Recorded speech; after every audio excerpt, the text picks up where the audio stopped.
There's another shortage going on that you might not know about. It's not being talked about, it's not being broadcasted on the news, but it will soon affect our daily lives, and it is something that we need to pay attention to. So in this video, I'm going to explain to you what that shortage is, how it's going to affect us, and when we can expect it, especially with everything else going on here in 2020. We need to keep a sharp eye out for these kinds of things to come down the pike and affect us in a certain way.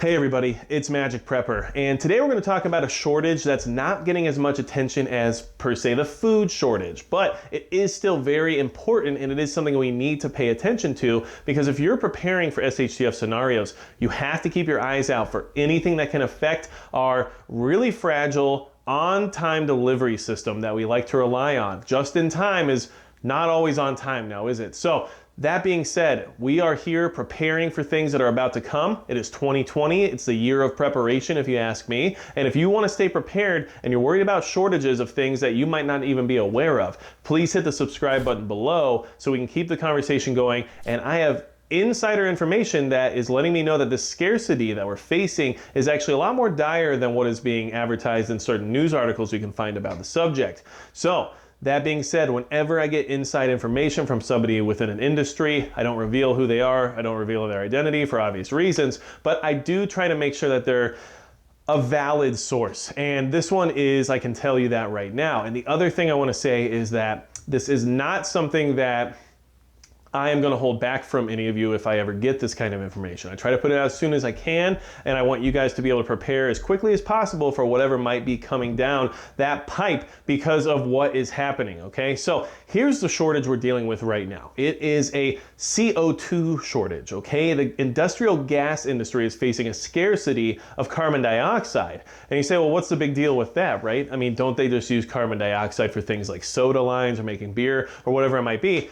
Well, not true. So CO2 is directly used for using or for processing food, for delivering food, for packaging food. Basically, anything related to frozen food has CO2 in the process somewhere, okay? And the issue is that this is going to affect more and more of the food shortage in a compounded way. We already have everything else that's affecting the food shortage, but now the CO2 factor is going to come into play as well. And so the CO2, just to go over a quick backstory, the supply was diminished because the demand was diminished, okay? When people weren't going out to restaurants, going out to bars, and people weren't ordering CO2 for this or that, or food wasn't being distributed as quickly, so they didn't need as much of it to process and package the food for distribution, they stopped making as much CO2, and as well as the plant closures and everything else related to it. Well, that being said, okay, now we're at a point where we actually are in the negative when it comes to CO2 production, and we can't keep up. We can't get back to where we were before, where we were comfortable and able to produce enough to have what we needed for everything that it demands, okay? So, CO2 is being used in things like food as well as healthcare. And it is very important for our industrial sectors to be able to have access to. And unfortunately, right now, from what I understand from somebody who's in the industry and has told me this themselves, the scarcity is real, and it's going to start affecting food and food prices very soon here, extremely soon. And the reason is because if you can't freeze food properly and process it for delivery in order to make it through the shipping process, then it's not going to make its destination. So therefore, either food has to stay where it is in order for it to not spoil, or they can't produce or process as much because they don't have access to the amount of CO2 that they need in order to do that, okay? So you can see why the CO2 shortage is actually very important, even though most people aren't paying attention to it. Now, if you did pay attention to it and you were aware of it, then kudos to you for keeping up on what's going on in the world. But most people haven't really brought this one up. Most people haven't been talking a lot about it, and a lot of people are more worried about the food shortage, which they should be, and this is actually going to make that worse. But without knowing about this being a secondary factor of that shortage, you wouldn't know the exponential value of how quickly things are going to run out. So the CO2 is running out. Now there's one more factor going on in the industrial gas industry that we need to be aware of, and this is something that is a little bit sensitive, so I want to say it in just the right way and make sure you guys understand what it is I'm trying to get across, okay? So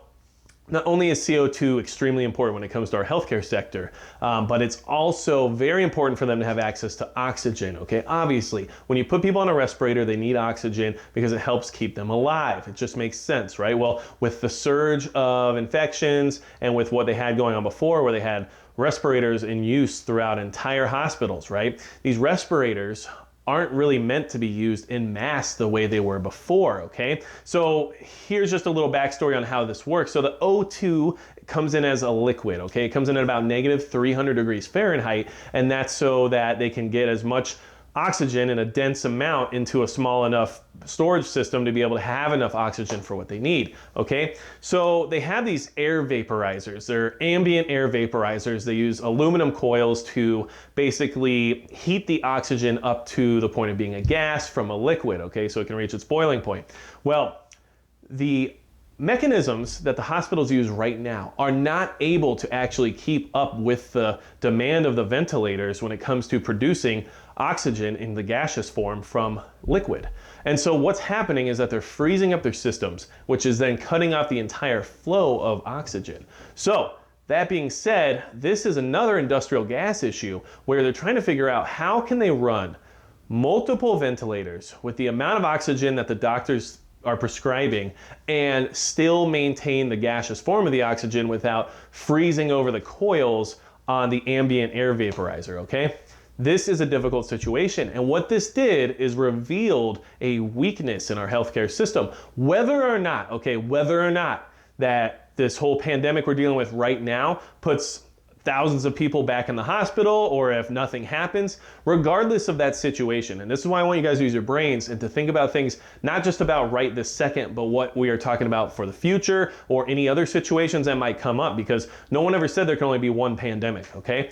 So that being said, our hospital systems are not actually capable of putting everyone who walks in the door on a ventilator, because if they do, the oxygen supply will freeze up the coils in their ambient air vaporizer system, and then they won't be able to distribute the oxygen required. So the reality is that these industrial gas situations are being remedied or at least worked on by the industrial gas industry because they're the experts in the field, whereas the hospitals and the food industry is basically waiting on them for the answers because they can't really fix it. This is the process they use. This is their answer to the problem. And if that answer doesn't work due to demand and scarcity issues like with the CO2 when it comes to processing food and delivering and shipping it, or if it comes to the ambient air vaporizers that can't keep up with the oxygen demand of the ventilator systems in the hospital, either way, those industries were not prepared for these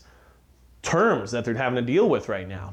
And we have to keep in mind that the hospitals, if this pandemic gets worse or if a new one ever arises, literally cannot keep up with demand when it comes to ventilator use. If a hospital fills up and every single person has to be on a ventilator, you might as well just assume they're not going to get the oxygen they need because those systems are going to freeze up and they're not going to be able to produce the oxygen required, okay? So this is something I felt like I needed to share with everybody. This is something that I felt was good information from a reliable source that I know isn't going to tell me something for no reason. If you go do some research and you start looking into industrial gas shortages or CO2 shortages, you'll find articles about it actually being an issue. If you go into seeing about the O2 situation when it comes to the ambient air vaporizers and how the hospitals in New York had to basically hose off their coils in order to unfreeze them to get the oxygen to flow correctly, you can find all that information. But it's not front and center and it's not right in our face because honestly, it shows that there's a failure in our system when it comes to being able to provide the logistics that we all expect and when it comes to providing the care we all expect in our healthcare system.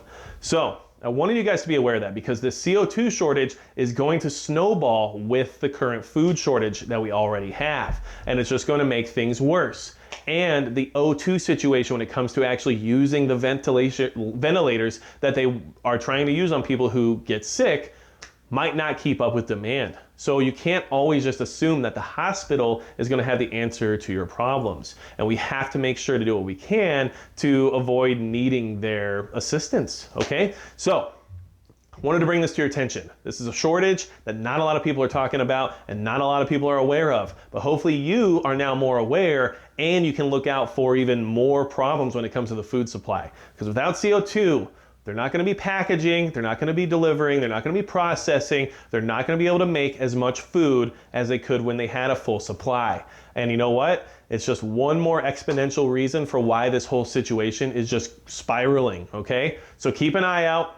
Things aren't necessarily just going to get better overnight, and we have to keep preparing as if they're not. So get the food you need now, stock up now, keep preparing, do the best you can, work on your projects. I have plenty of projects that I like to keep working on. It keeps me motivated and it keeps me preparing because I know things aren't necessarily always just going to work out. So that being said, anything else you want to know about the CO2 situation, leave comments below. I'll see what I can do about providing some decent sources, but this is stuff I'm learning from somebody who's in the industry, who has inside knowledge, and I wanted to share it with you because I need you guys to stay as prepared as possible, as well as I do. So without anything else to say about a CO2 shortage, that's going to be it for Magic Prepper.